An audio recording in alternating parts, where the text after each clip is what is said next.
Welcome to PodCapers, the official podcast of A Place to Hang Your Cape. And this week, Abigail Quinn will live for 5,000 years. This is just one of her many adventures. Cue the music!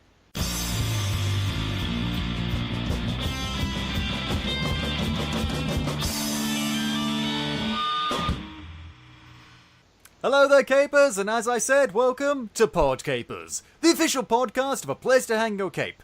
My name is Scott James Merridew, and this is the show we talk about various geek and nerd-related topics, and I'm joined each week by a very special different guest. Now, I'm joined this week by Richard Rudge. Did I say that right?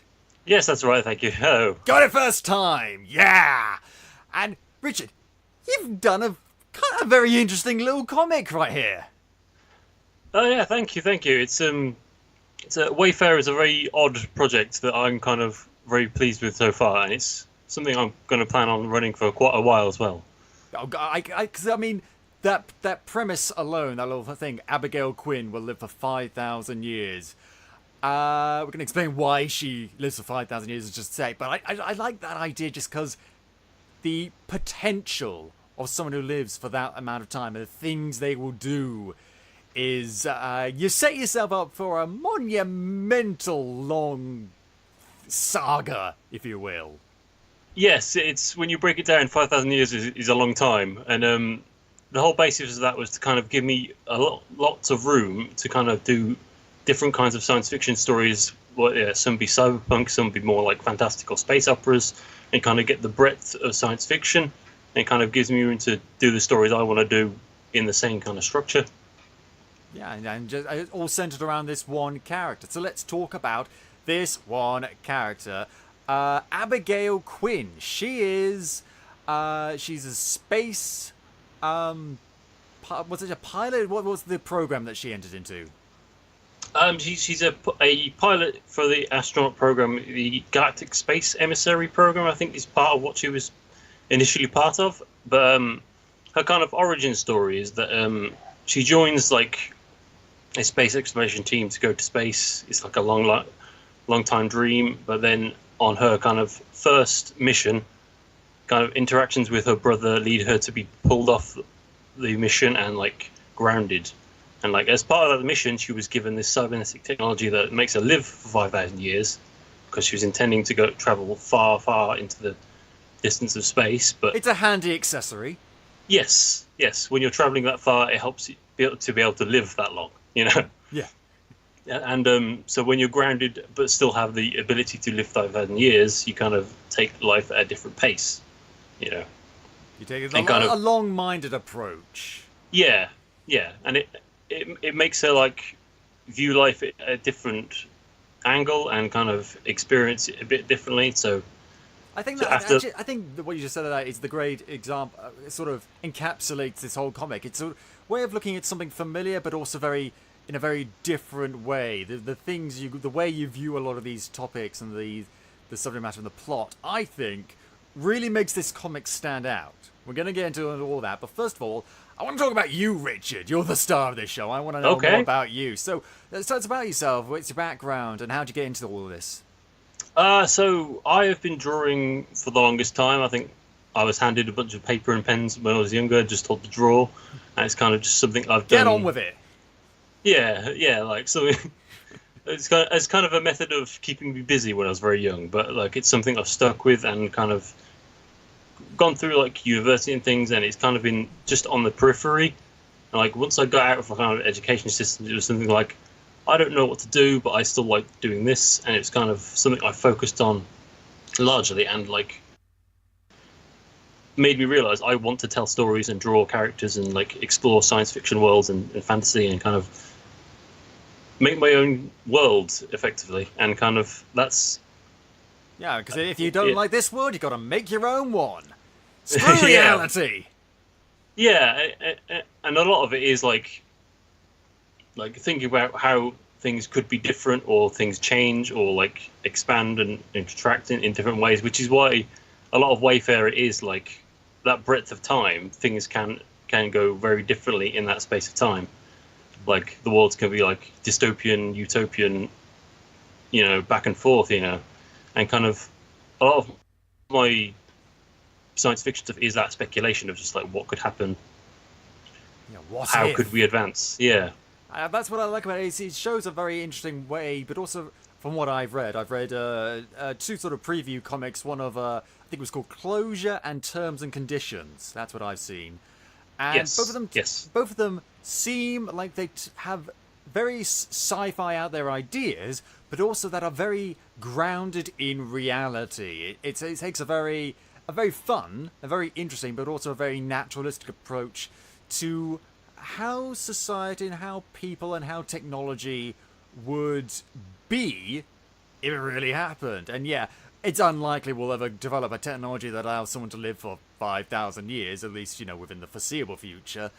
But it's taking that small out there idea and transplanting it in a world where actually I can see a lot of parallels with our current world.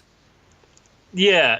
I mean, a lot of it was for me is like reflecting my thoughts about the world we have now, but with that fantastical technology, and kind of seeing where things are going, and kind of relaying my thoughts through like the realm of science fiction.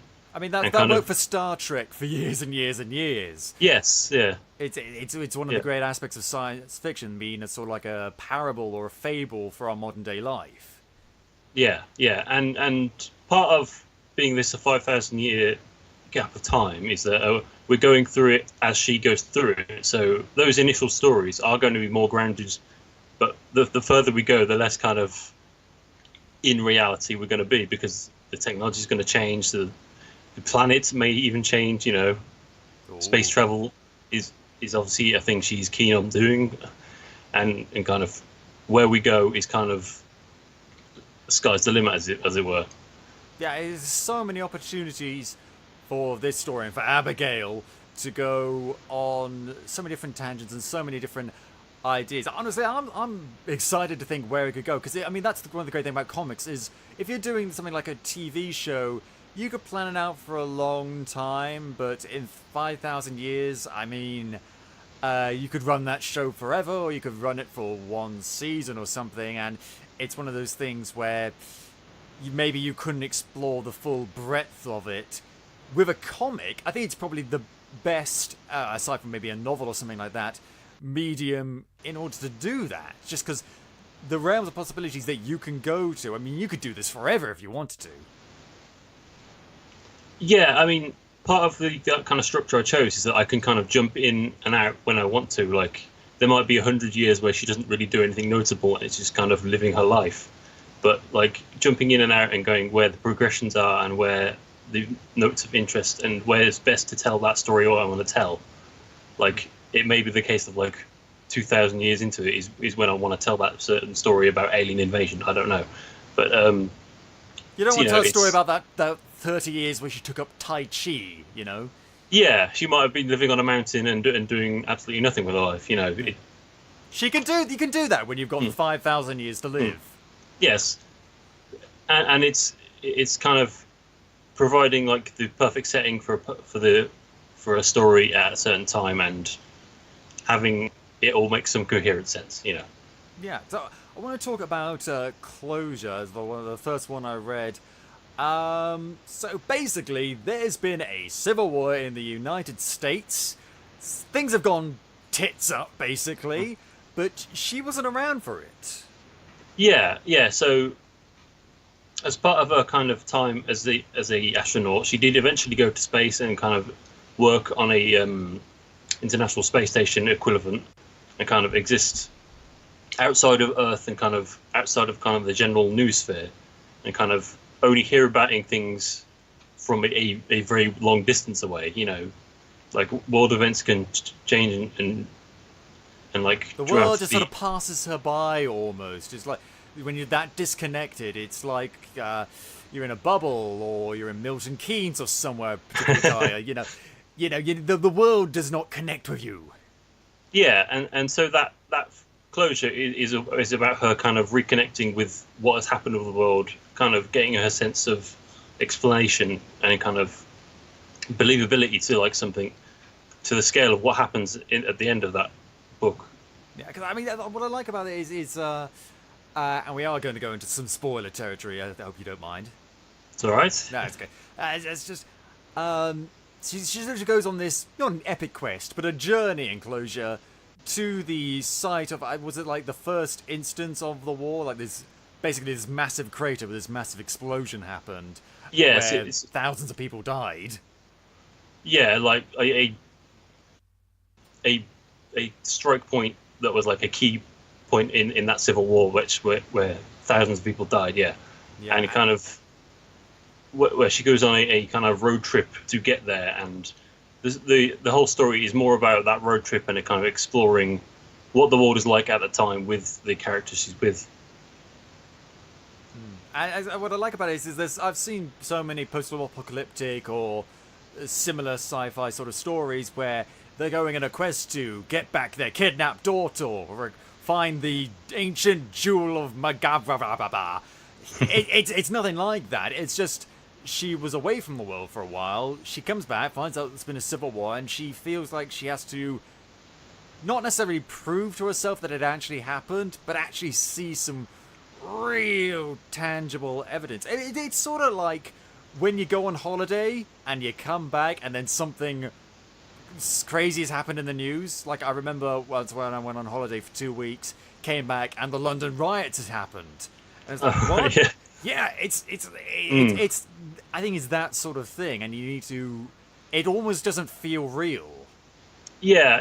I mean, I have a little anecdote about that. I live in Birmingham, and Birmingham was where part of the riots happened. And I remember, obviously, I don't live like right in the city centre, but I remember walking in Birmingham the week after and seeing all the boarded windows and seeing work being done to repair all that. And it kind of, without seeing it live for myself, that put like what happened in context, and that is exactly kind of what this story is about. It's kind of making it believable to yourself rather than just news images and kind of, hearing it on the news. It's maintaining that sort of connection with other people, understanding the full weight. And, I mean, you present that brilliantly in the comic, because it's a 2-page spread just of this massive fucking crater.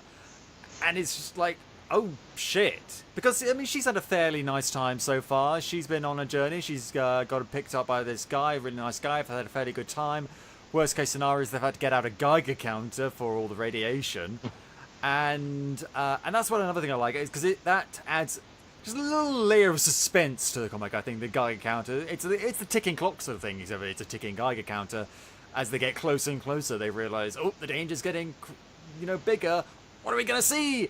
Massive fucking crater. Oh shit. Yeah. I mean, in a lot of ways, that comic is all about that reveal at the end of like, what are they traveling to? What are they going to see? And I intentionally made it vague of what she was actually traveling towards for that story, so that reveal would be impactful. And obviously, using a double-page spread was like the perfect way to do that, because it provides that scale and kind of impact for you. And what I've had someone else describe the comic as is a quiet apocalypse. Oh, that's a great phrase. Yeah. Quiet. Oh, that's a sneaky apocalypse, is what it is. Oh. Which, on the face of it, everything is going as it should be. Like, people are living, existing, eating at diners, traveling across the country. But yes, there's something drastic has happened, and you will talk about it as you would talk about any of the regular thing in the news. Like, a post-apocalyptic world is a drastic change. But this is a gradual thing, because, I mean, it's the little things, and there's so many little, for want of a better phrase, like mise-en-scène that just sort of really help show, actually, things seem fine, but things have radically changed. There's a scene where they're in a diner, and they're talking about, like, how real meat is actually kind of scarce right now, and there's the synthetic stuff, and the government doesn't really want people eating proper meat right now, and they're having just a nice chat over dinner, but they're talking about that, and it's just like, holy shit, they're not camped in like some sort of shack dressed in like old tires and leather of face paint and stuff, talking about the dark days have come when the sands blow and the Mad Max roam. It's again, it's that sense of realism, but also something terrible has happened, and I'm sure many people could equate that to something that does happen in real life. You know, something happens, something bad, people get initially shocked, but then we sort of adapt to it and we sort of start dealing with it. Much like, you know, the Trump presidency. That's the sort of thing. Like, holy crap, this is really weird, but oh wait, it's reality and we can just talk about it now. Yeah, like real world consequences for like the dramatic actions of the world. Like environmental change is going to affect the world in different ways. Like obviously cows produce the most methane in the world, so at a certain point, we're going to have to deal with that. And it is like looking forward to that conversation. Oh god. Okay, guys, I've got a way for us to fix the planet, but no more burgers. Yeah. You're thinking, I can tell. Oh god, yeah. And there was another thing I like. The other little thing that you included in it was how most cars are driverless now, which is a pretty interesting idea and something we're seeing a bit right now in our real life. But also, like, the government has programmed them in a way that they avoid certain areas that they don't want people to go. Yeah. So that was a bit of my own paranoia and kind of like. I think it's well justified paranoia. To be honest. Yeah. How people can misuse technology in ways you wouldn't expect. Like, I think driverless cars are coming. It might take a while, but it's one of those things like. It's very easy to hide things when you're not looking for them. You know. Oh god, yeah. That's the thing. I mean, technology is great, and that's another thing that's something that Star Trek has done. It's like technology is great, but it's how you use it that truly defines it. If driverless cars on the surface, great, but if people are making it so that you can't go to certain areas using them, that opens up a whole realm of worries and troubles. And we see that's a common theme of both closure and terms and conditions is government and big technology companies using technology and manipulating society in a way that really is not ethical. Yeah, that's definitely a concurrent theme with like the first couple of stories I'm doing with it, because it's a very kind of thematically cyberpunk in a way. Like, but just look at anything that's happening in our real life right now with the internet, with net neutrality, with just apps and people, FBI trying to get into iPhones and stuff like that. This is a real concern. This is happening, sheeple. Wake up! Yes, exactly. And again, it's where like my own concerns for the world come, and what I want to tell stories about them, how could they affect things, and but added to my own weird science fiction things of like liking cybernetics and like weird technology like that, and kind of. That's another thing I'm really into is just this idea of cybernetics. So like people with who have prosthetics and things like that, are they cyborgs technically? People with pacemakers, are they cyborgs? And most people probably say, no, Scott, you're being stupid, but I like to think that counts. I mean, a lot of like scientific professors think like simply having a cell phone is like a smartphone is being cybernetic, because we're connected to the internet almost a constant rate and like have that kind of interface with computers. But that's not connected to our bodies necessarily.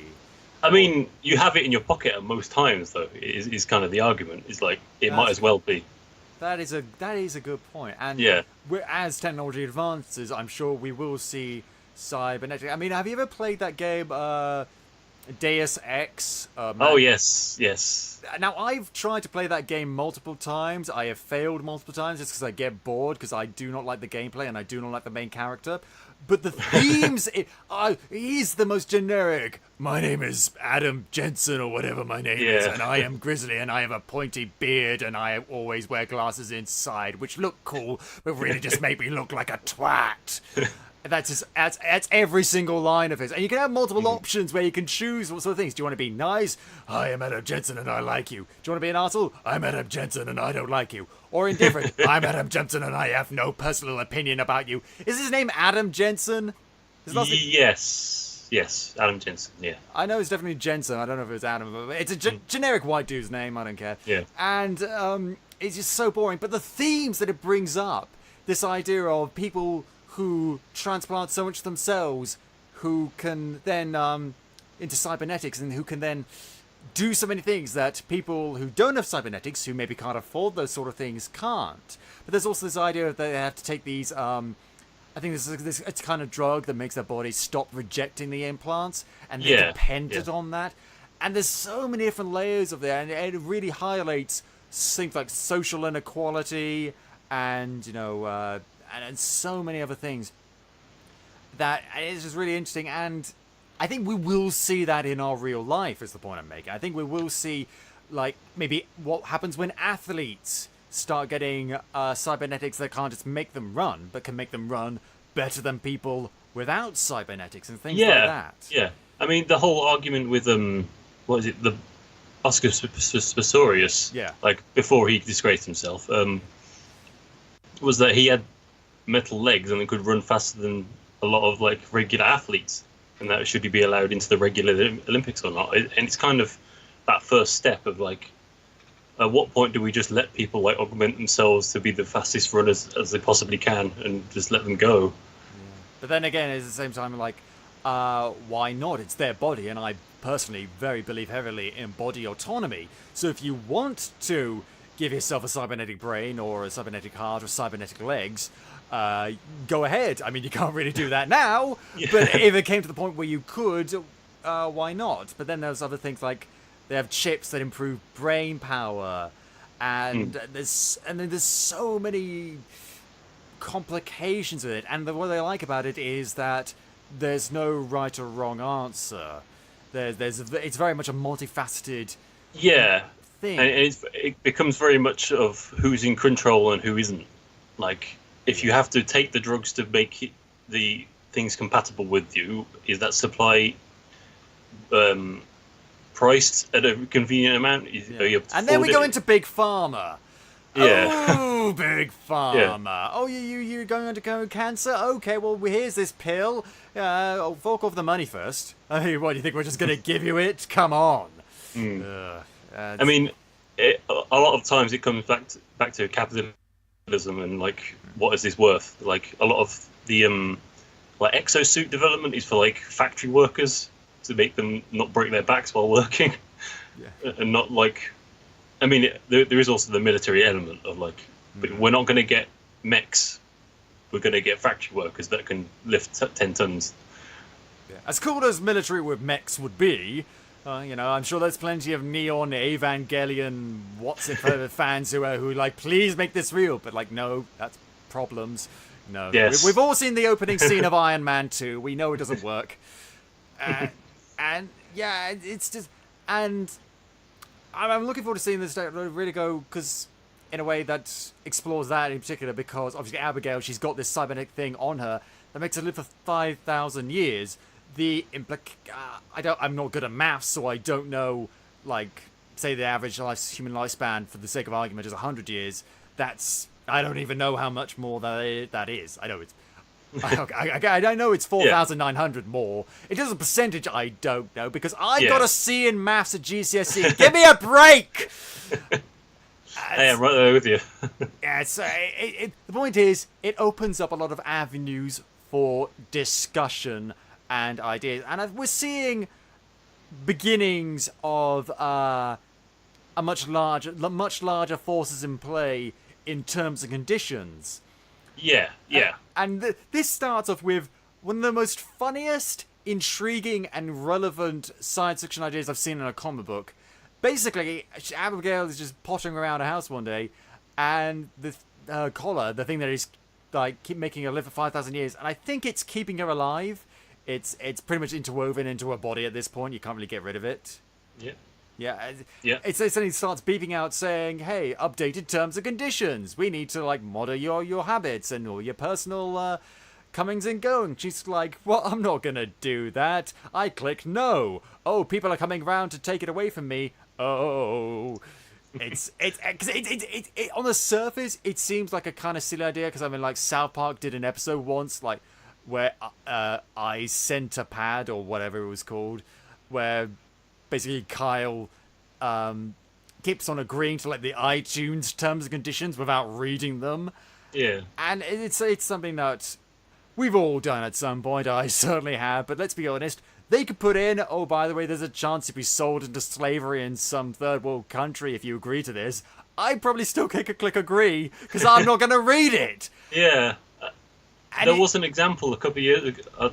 It was like some people signed up for basically like mandatory like sewer cleanup because it was in their terms and conditions or something, and I can't remember what it was, but it's that exact thing. It's like it's one of like accepting those terms and conditions without any knowledge of what they do, and kind of just accepting them anyway because they've described the benefits to them outweigh the negatives, and like, oh, okay, I need this thing anyway. So, and it's kind of the line, where do you stand of how far they push into your kind of private life and kind of your own rights, and that is what this story is about, is maintaining her cybernetics but keeping her alive and her freedom.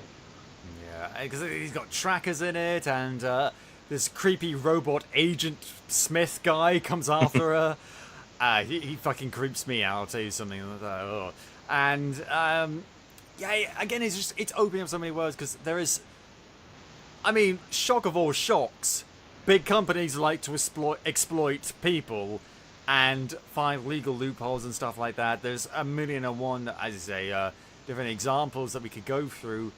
And I like that you continued this trend of because it makes it feel more real and more impactful. I think you could do far out wacky sci-fi adventure nonsense, and I love that too. But sometimes I like to think, oh, actually, this really actually affects a lot of people, and this is actually kind of a serious thing. And because it's done through the veil of sci-fi, it makes it all that more accessible. And this is what the Orville is doing right now. Do you watch the Orville right now? I have not watched any of the Orville, no. Honestly, I recommend it. I think a lot of the critics are wrong. I've talked about the show before, just because it's a lot of fun. Not all of the humor works, but the ideas, oh my god, the ideas are incredible. I don't really want to spoil any of them for you, but they go into some really heavy stuff and have actually really intelligent and mature conversations for a Seth MacFarlane vehicle. Yeah, I was going to say I wouldn't put those two and two together, but I will give it a go, definitely. I've heard I don't watch Family Guy anymore because I'm so done with that stuff. Because I don't think he's even involved in the writing of that anymore. I think he just does the voices at this point.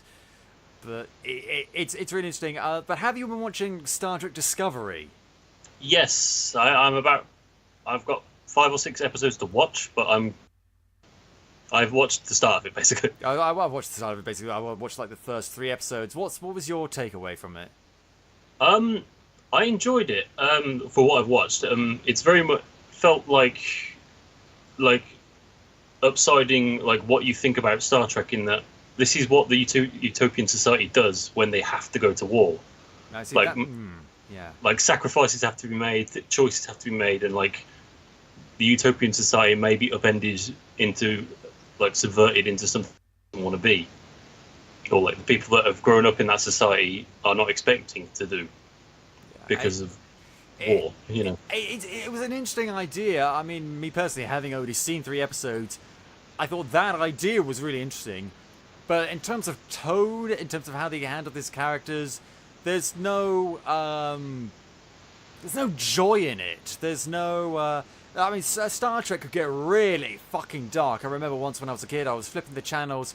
I found like Star Trek First Contact on a channel, and it was a scene with the Borg, and they were fucking killing people and assimilating them, and that I didn't sleep.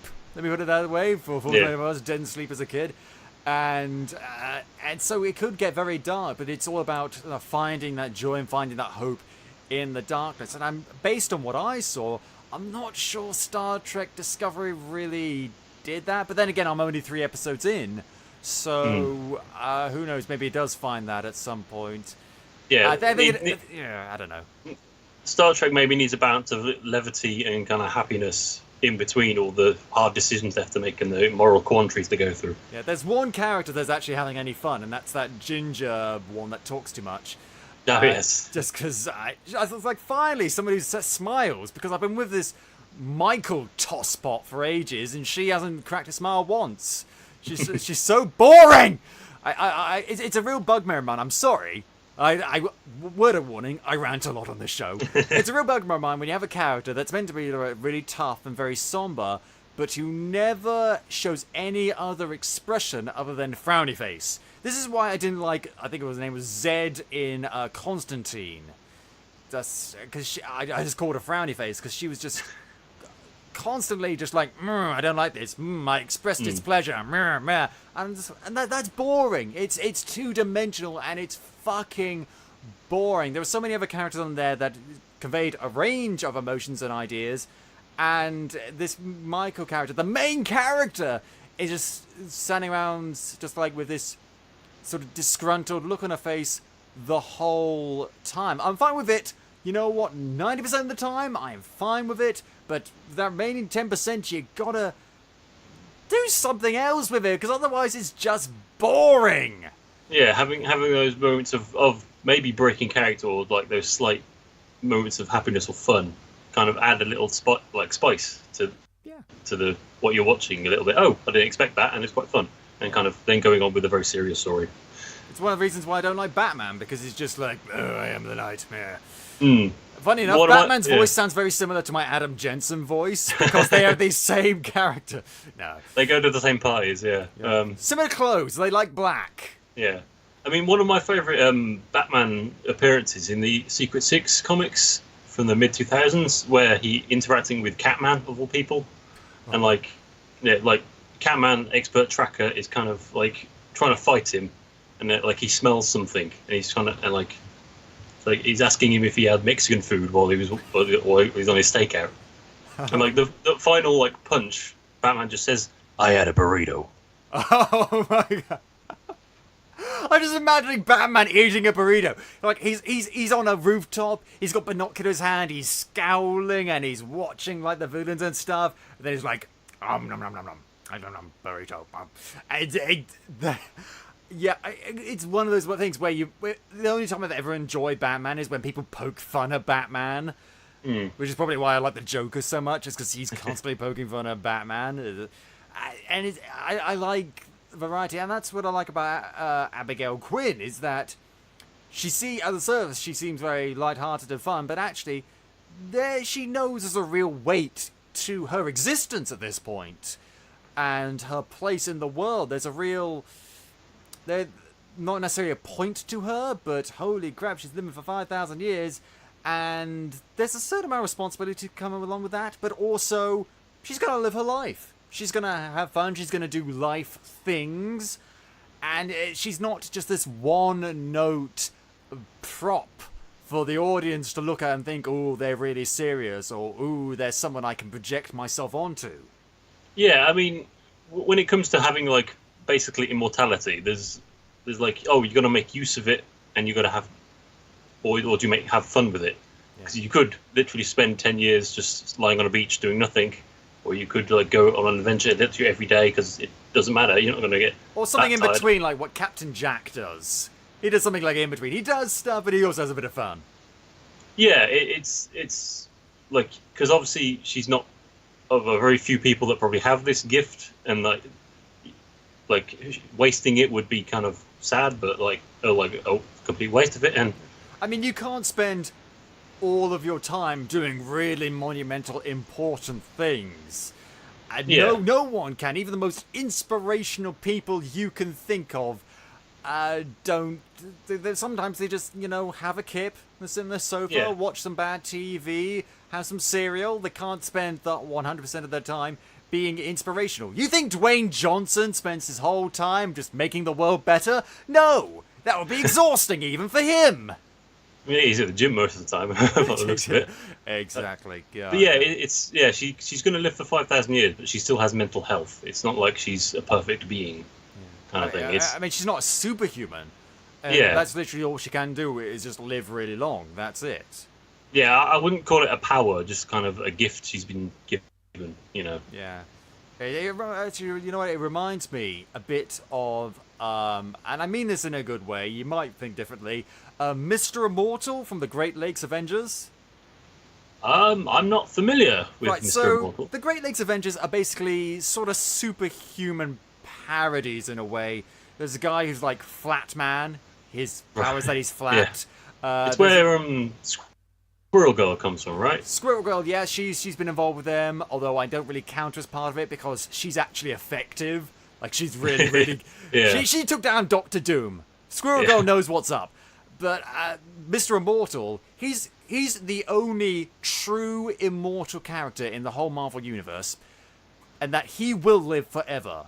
He will live until the end of the universe. Literally, when the universe finally goes into the big crunch and the heat death of the universe happens, he'll be there. He will be there. But the problem is, he's not invulnerable, so he can be killed just like anyone else. He just doesn't stay dead. So it's a bit like Captain Jack, but it's done a bit more of a silly way, because when he resurrects, he gets quite cross and irritated and a bit grumpy. But it's basically like a bad hangover for him. But there's this constant overhanging shadow over him, because no matter what he does, no matter what anyone does to him, he will be alive forever. And there's this underlying sadness to the character, as much as they poke fun at him and the rest of the Great Lakes Avengers and how technically his powers are kind of useless. He will live forever, and that's a Byzantine concept for any mere mortal to comprehend. And I think that element, not the silly element, but that serious element, really translates into Abigail. I mean, she's not going to live forever, but even 5,000 years, I mean, even 100 extra years would be monumental to any human being. I mean, like seeing friends, family disappear as you continue on, and like see life continue, grow, die over and over again as you just stay the same, is a very depressing way to think of it. I mean, she's been alive she'll be alive for longer than the Doctor is currently alive right now. Yeah. Holy crap. And he's seen some stuff. Yeah, he has seen some shit. God, and he had a companion that had a perm. What was her name? The Seventh Doctor's companion. Ginger. Not Ginger. Well, her hair was ginger. Not Penny. Begin with P. Did it begin with P? I don't know. I don't know, but she had really curly hair and it was weird, very 80s. And, it's that... And I keep on wondering, will this sort of, not necessarily fight, but this struggle which he has with the powers that be that try and get her in terms and conditions, will that go on forever, or will she outlast them? Will she beat them, or will she merely outlive them? I mean, you could just be persistent and or fight the power. It's kind of how much resistance you put down, really, isn't it? It's and kind of that's, as we go forward, that's something I will explore, and kind of I don't want to reveal my whole gambit as we talk about it. I don't want you to reveal, because this is genuinely intriguing. I'm wondering, is this going to be a case of like you either die a hero or you live long enough to see yourself become the villain? Like, what sort of person will she be after all that time? Because, I mean, I'm not the same person that I was 10 years ago or anything like that, obviously. And I like to think that I've maintained a bit of consistency in my life in terms of my character. But then again, I didn't always wear these red and blue glasses, That's we change, we evolve, and that's a natural thing.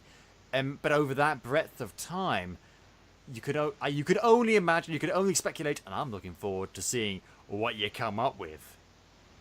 Yeah, I've definitely got some plans in it. I'm excited to where I go with it. It's one of those things. The more kind of the further because I've got a little book where I just write down ideas, and like it's one of the things that you want to get to the last one you wrote down, which is like in terms of the timeline I have is like 4,000 years in the future. It's like, oh, okay. I've got a bunch of stuff to fill in between there. But, bit of a gap. Yeah. Teensy weensy bit of a gap.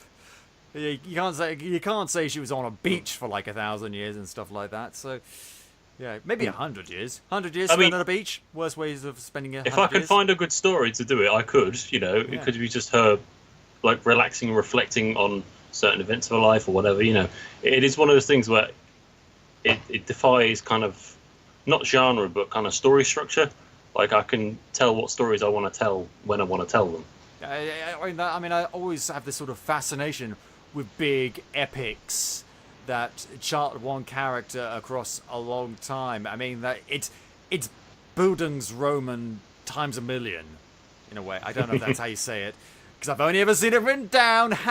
#reader problems. But there's so many ways you could go with it, and I could waffle on all day, but oh, how exciting. But I want to talk about so other things. So you wrote and inked and drew this yourself. Yes, all but the colours on Closure. They were done by Riley Jones, who's a very talented colourist and also an actor. You may have seen him in Vera on ITV. I don't watch Vera, but my mum does, so she's probably seen him. Yes, well, there you go. Yes, I worked with him for the first story, just to get my kind of experience up with like working with other artists as well. But I generally do my own stories and write them as well. It's because we have people on this show that have done their own stuff and people that have worked with other things.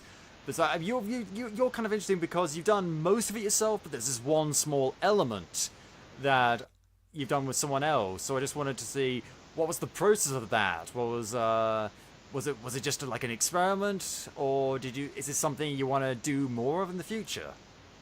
It was kind of both, really. It's kind of like in terms of creating comics, like you've only got a certain amount of time. Like when you do everything yourself, things just take exponentially longer to make. So like it was me seeing if my art style works with other artists and like how we could like maybe speed up the process of making things. But it was also kind of seeing if I could learn anything from what Riley did with my work. To when I go back covering what to myself. So like when I did the second one, Terms and Conditions, I did see what he had worked on and kind of learned from my own mistakes by seeing what he did.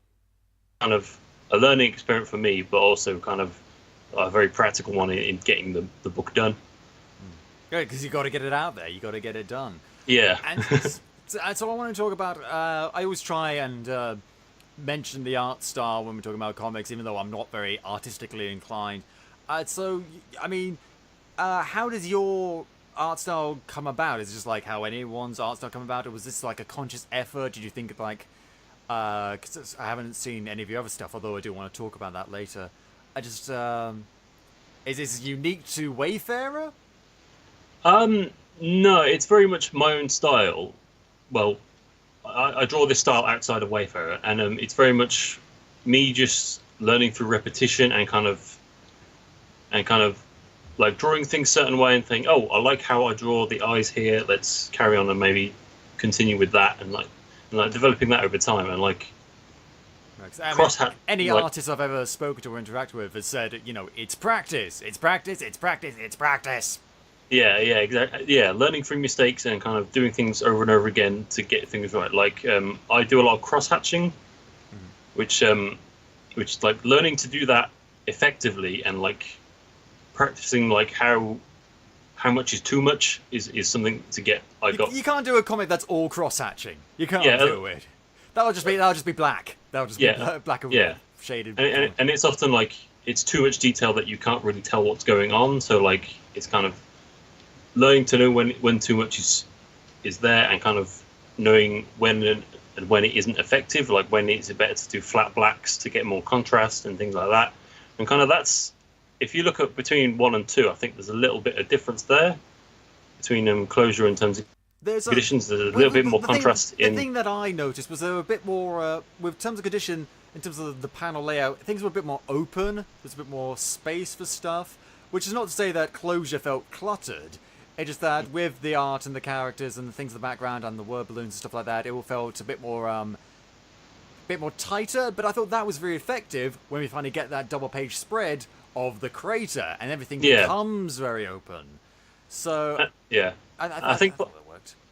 I mean, part of that is that Closure is only 12 pages, whereas Terms and Conditions is 16, so it had to be a little bit tighter because you got more to cover in.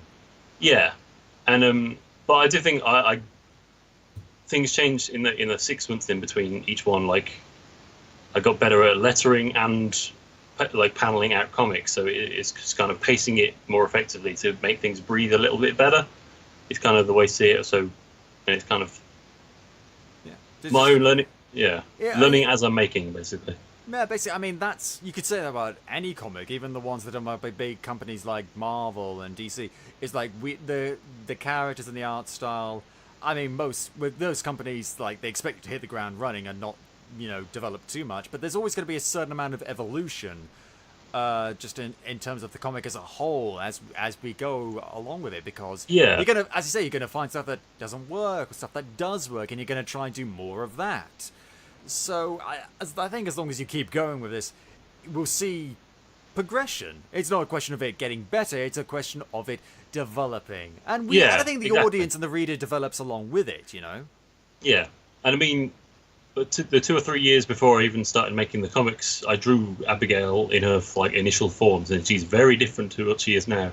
Did she appear in Galactic Scrap Collector, was it? Yes, that was a webcomic I drew a couple of years earlier, and I'm canonically putting that in the same timeline because I can do with 5,000 years. I've got a lot of room, but you can do that. You're the creator. You can do whatever the fuck you want. Yeah. You can put Muppets in there. We don't care.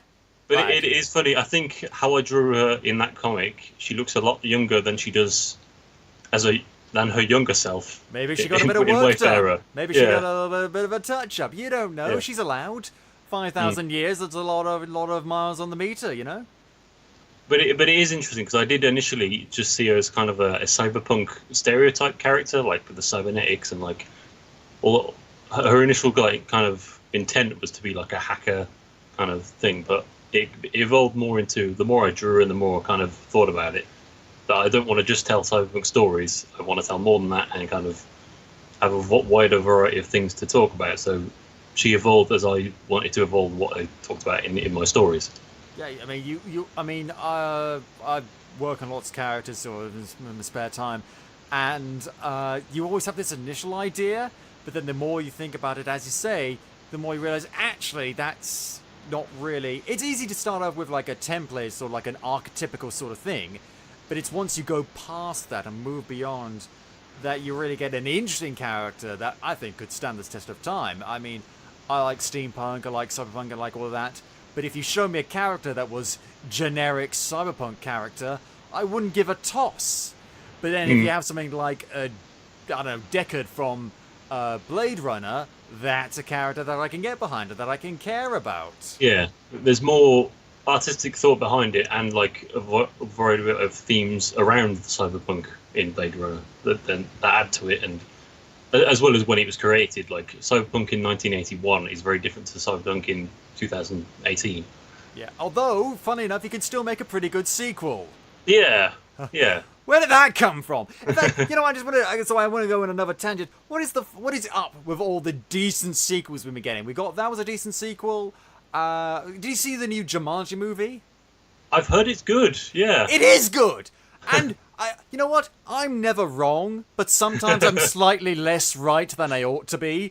And when I first saw the trailer for the new Jumanji, I thought, well, that looks shit. This is going to be shit. How dare they piss on a pretty good movie, a rather good movie, I think, that I really enjoyed from my childhood. And then I go and see it, and I'm sitting there thinking, well, holy shit, this is brilliant. I mean, it's not brilliant. There are some moments that are just a bit, you can tell someone from the studio had a note they passed on, like, make this funnier. People like this sort of stuff. But like 99% of the time, it's really interesting, really cool, really fun, and fits very much in sort of like the idea of Jumanji and this sort of thing.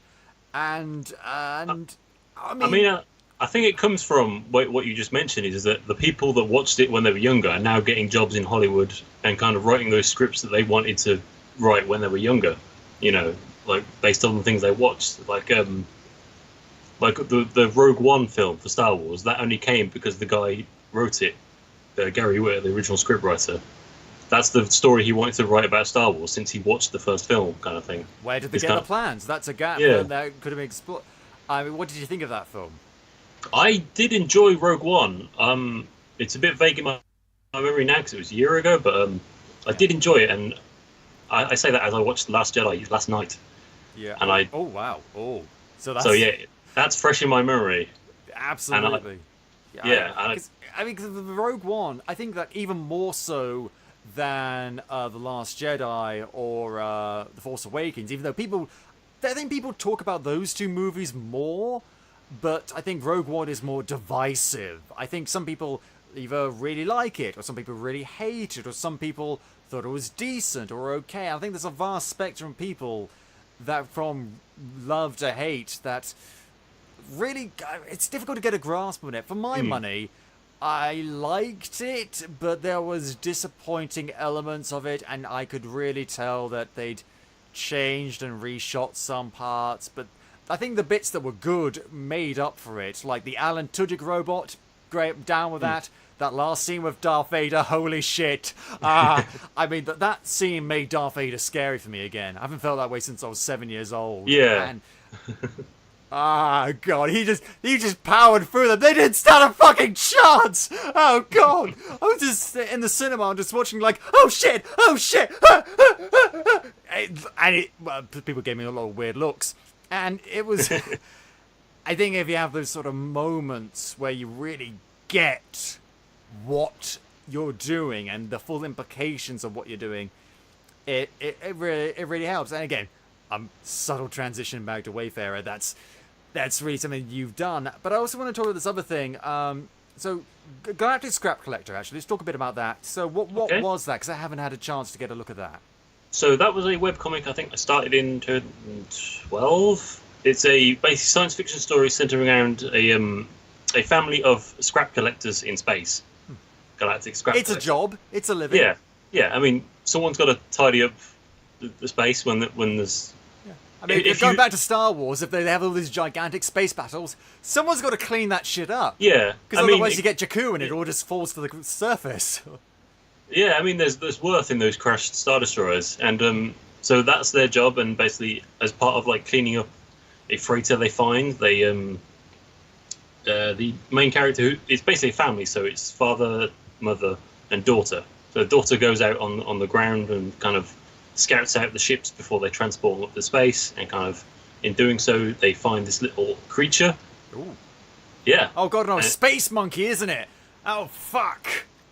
I mean, it's this little cute one-eyed, like, dog-looking thing that is, like... Oh. Which they eventually find is, like, not in any kind of species compendium in the universe. So it's like, oh, what's this?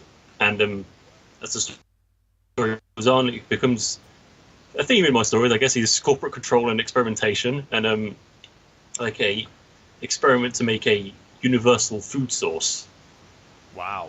Yes, oh. and so this freighter they found was like them trying to remove their evidence, and one surviving creature, and like it becomes kind of a race to kind of reveal to the world this creature, or like the corporation destroying the evidence to get rid of any kind of survivors or anything about it. And it becomes like a race across the universe to save the day or corporate rule, you know? Yeah, because fuck the corporations! Yeah. Yeah! If you enjoy any iTunes or anything like that, though you can find this podcast on, please do ignore that comment. I'm sure they don't care. There's another thing that you've done called Unwritten Adventure. I think that the thing that I read about it was that it was a silent story, silent graphic novel. What was it? Yes, so it's a little fantasy story, which is a break from my kind of trend here. It's a story that is told with single pages, with no words at all, and kind of tells a very simple story in a very interpretive way. So it's basically like image of a character on a hill, and a character like at a tower, and then it kind of progresses as a story. But it's very interpretive, very image-based, and kind of symbol-based, and kind of builds a very interpretive, like, adventure story that you can put your own theories behind what the intent is, and kind of makes it a lot more interpretive story than say, Wayfarer or Galactic Scrap Collector. Is the difference between being told a story and saying, here's something, what do you think the story is? I think that happened once in university. We had a writing exercise where we were showing like a picture, like a postcard, and it was like, okay, write a story based around that. And obviously everyone wrote a different story. And so, I mean, that sounds really intriguing, because I've read comics where there's moments where it's pretty silent and there's not a lot of talking. So this is the whole thing, though. Yeah, it's a very short story. It's maybe about 50 pages with a single image on each page, so it is very compact, very quick to read, but it is very interpretive. So, I mean that it's something you could spend ages looking at just one of those pages, and I imagine. I mean, yeah, you could if you really want to. But yeah, it was something I drew. It was like again like a creative experiment. Like I drew an image a day and just kind of kept drawing them as the days went and the story that developed until I felt like I came to an end, like naturally. And it was kind of a very good experiment of like, can I just do this without any words, kind of build something that is coherent in a certain say, but still interpretive and up to the reader's own interpretation. Yeah, I see that to me, that idea of just going along with it, doing a page a day, and just it sounds like it was a bit of an experiment. Yeah, yeah, definitely. Sorry, I was taking a swig of water. It very much was like, what's the outcome going to be? Can I do this? And is it going to be something you can actually read? And for my money, it turned out quite well, and I quite like how it turned out. It sounds like it worked. But see, I just love the fact that you set yourself this little writing exercise, little experiment, and that because I mean, at the end of the day, you're using time, you're using materials, and you're taking a risk. And there are so few creators out there, not so much in the indie market, but certainly in the mainstream market, that don't take enough risks and don't experiment enough. And the reason is that, yeah, sometimes experiments don't work, but you still learn something from them. You know, you try something new, it didn't work out. Okay, well, now we know not to do that thing. I mean, look at Dune. David Lynch tried to have people narrate their own thoughts every time the camera was on that, and that was fucking stupid. But you know what? At least he tried something different. No one's ever done it since, because they now can point to Dune and say, that was fucking stupid. So David Lynch actually helped a lot of people. A lot of filmmakers. Yeah, that's an interesting thing to have once. Maybe not again, but it was very interesting to have to, like, see it in process. And, like, that's a lot of David Lynch's work for me. It's kind of like, it's great that we have that. I don't quite get it, but it's great that we have it. Well, good on you for trying. Unlike Terrence Malick, whom I hate, I absolutely hate, just because do you watch many Terrence Malick films? You seen any of his stuff? I can't say I have for sure, but either like Days of Heaven and Night of Cubs and The Thin Red Line, or The Red Line, whatever it's called, and The Tree of Life. And what Terrence Malick does, that bastard, basically, he gives you I really don't like his style. I'm sorry. He gives you a hint of an interesting story. Like Days of Heaven, it was a bunch of people in the Great Depression. And The Thin Red Line, it was a bunch of soldiers fighting the Japanese in World War II in the jungle. And in Tree of Life, it was Sean Penn looking back on his childhood and his relationship with his father, played by Brad Pitt, and the sort of contention they had between the two of them. And these are all really interesting stories, but that's not what Terrence cares about. No. What Terrence cares about is panning shots of cornfields, and overhead shots of the jungle, and twirly roundy shots, I'm not a cinematographer, of trees during the Tree of Life. And it's sort of like, he doesn't care about telling a story, he cares about looking cool at the expense of story, which is fine. You know, if you want to do that, go ahead. Don't have a story. Don't have, like, a traditional narrative with characters. Like, Konya this Katsi.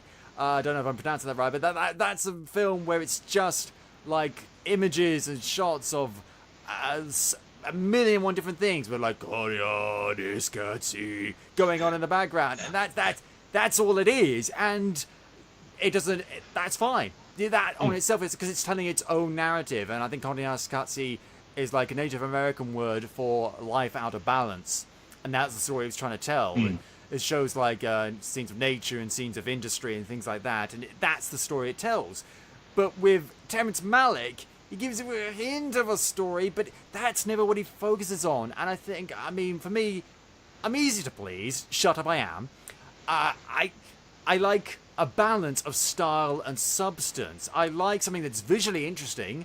You know, I hate Lars von Trier and all that stuff he does just because that's so boring to watch, even though the characters and the stories are very interesting.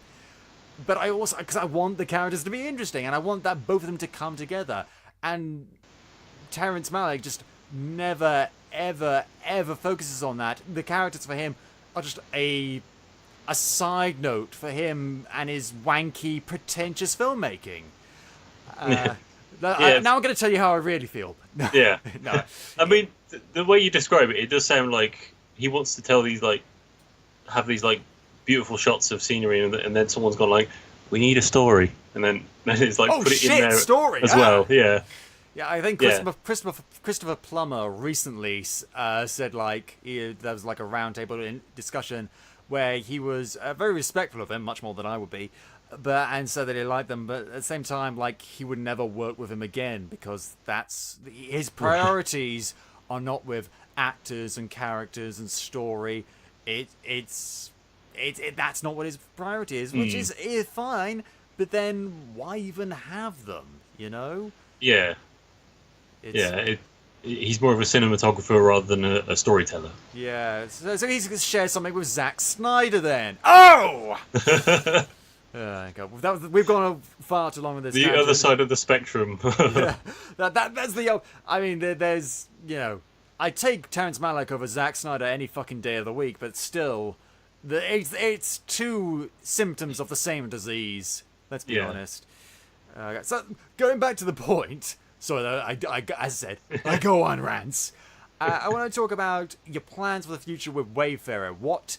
Do you have a schedule? Do you have a set schedule? This is going to be like you'll get them when you get them sort of scenario. I have a rough schedule of 2 stories a year, so I can generally plan my year around London Comic Cons at the moment. Ooh, right. So it's kind of like May, I'll hopefully have a story, and then October. So in the brief times between, it is generally about the speed I write them, because that's always the longest thing to take for me. But because it's just you at this point, it's just you're doing everything, so you gotta.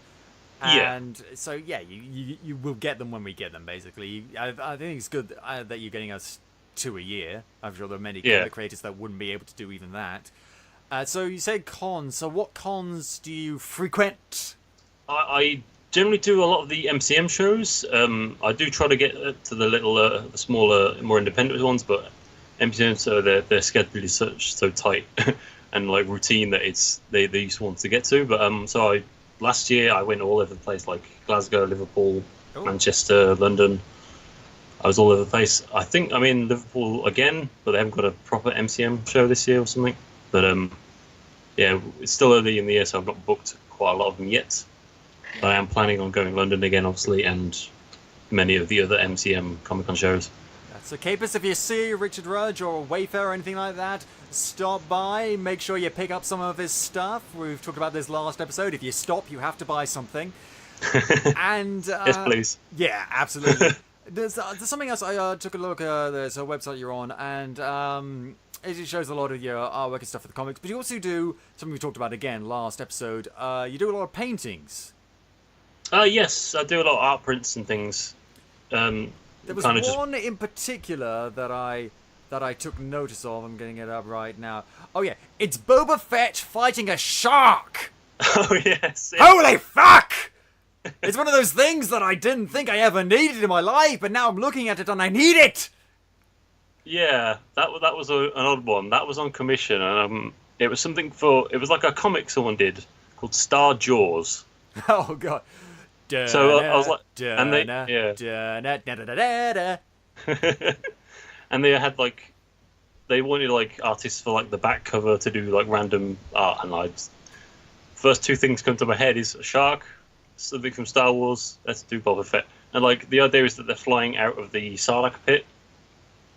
Oh yeah, yeah.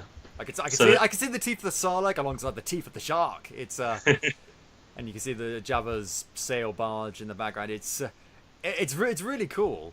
I like that you got Boba Fett down. He's got his little Mandalorian skull thingamajiggy. Yeah. Do we ever figure out what that is? I've seen that image so many times, but I don't know what it is. It is like, well, I don't know.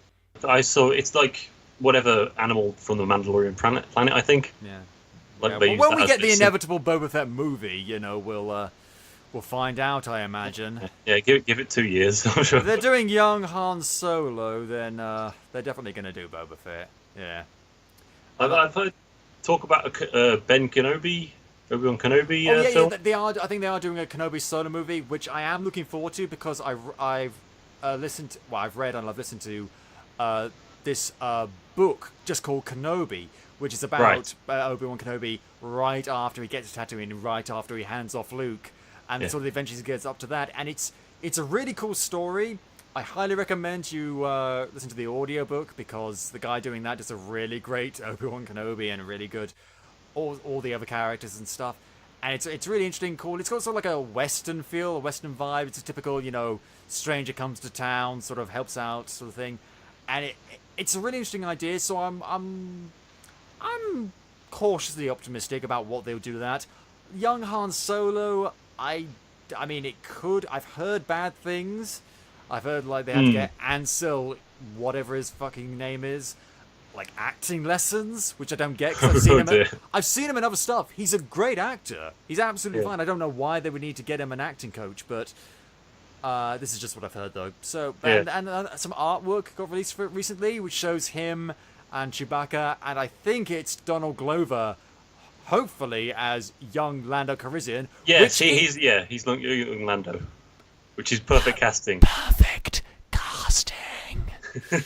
Yeah, I'm excited for that. So I mean, the problem for me is that young Han Solo doesn't really need to be told. No. The mystery is good there to have, like how he became who he is, like the brief conversations he has with Lando in those first films gives me enough mystery and intrigue. Yeah, he won the Millennium Falcon. He's been with Chewie for a long time. And I think they did that in like the original Legends Star Wars Expanded Universe. They had like he rescued Chewbacca from like slavery on Kashyyyk or something, and so he has this life debt to him, and that's why he hangs out with him all this time. And so this isn't a story that hasn't been told before, something that or either that or you don't know anything about it. In which case, as you say, the mystery works out fine. So you don't really need. It's a story that doesn't need to be told. But then again, we didn't need a new fucking trilogy. So I guess we're gonna take what we get then. I mean that is the thing, is that we're getting Star Wars stories regardless if you want them or not. Yeah. So it's the pivotal thing from that movie was like in The Force Unleashed, Awakened, whatever. There was The Force Unleashed, which we still haven't got a resolution to. They left on a cliffhanger. Yeah, The Force Awakens, like the introduction of C-3PO, which says, "Oh, you're wondering where I got my red arm from." It's like, no, I wasn't, but okay. No one was wondering that. Some people looked at it and said, "Oh, he's got a red arm." Huh. But the thing is, I've not read it, but apparently they told that story in a comic that they released after the fact. It's like, okay. Like, we didn't. I imagine the poor writer. He gets hired to do a Star Wars comic. He's like, yes, I get to do a Star Wars comic. This is awesome. What story do I have to do? What do I have to explore? The new and interesting ideas. Can I develop new characters and further develop this new take on the Star Wars universe? You get to tell a story about C-3PO and his red arm. Oh, okay, yeah, sure. I'm glad I went to university for this. Oh god. I mean, in a way, that's business as usual because the expanded universe stuff went all over the shop, didn't it? Yeah. Like, oh god, that's a whole nightmare which we just can't go into just because it will make me scream with rage. And we don't have 12 hours. No, we don't have 12. Oh, you think I could just do it all in 12 hours? That's ambitious. I could do it in fucking 48, maybe. 12 hours, part 1 of 6. You know. Part 1 of 6. Oh, absolutely, absolutely. So I just want to finally just talk a bit about Wayfarer one last bit. So get to a year. Multiple different ways to go. Can go. How can people get a hold of it? So I have copies for sale on my Etsy store, which is Richard Rudge Art.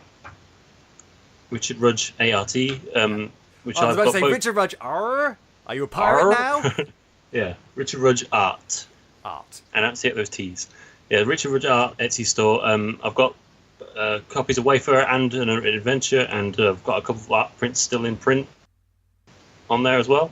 Mm-hmm. Well, we'll provide links in the show notes. We'll make sure people can get to that sort of stuff. And as we said, if you see him at a con, buy his shit, people.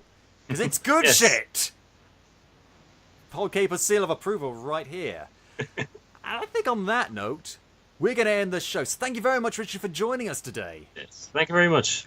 I've had a good time. Thank you. Good, I'm really glad. And if you enjoyed the show, Capers, please tell your friends, shout it from the rooftops, and if you haven't already, go back and listen to some of our other super episodes, like our recent one with Michael Tanner and Lucas Kowalczyk. I'm still not sure I'm saying that name right. In fact, I know I'm not, but their comic code names Team Strike Diamond Force.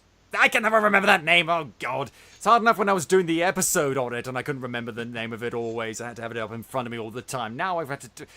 That's a whole other episode that you will enjoy. And you can listen to the show on iTunes, Podbean, YouTube, or at podcapers.com. We've got a Patreon. Check out the rewards, patreon.com, AP2HYC. If you want to get in touch with us or suggest show topics, or you maybe want to come on the show yourself, you can find us on Facebook, Twitter, and Instagram at AP2HYC. Thank you very much to Dan Harris for our logo, the microphone with the red and blue 3D glasses. Those are mine. And thank you very much for listening. This has been PodCapers, the official podcast of A Place to Hang Your Cape. Cue the music!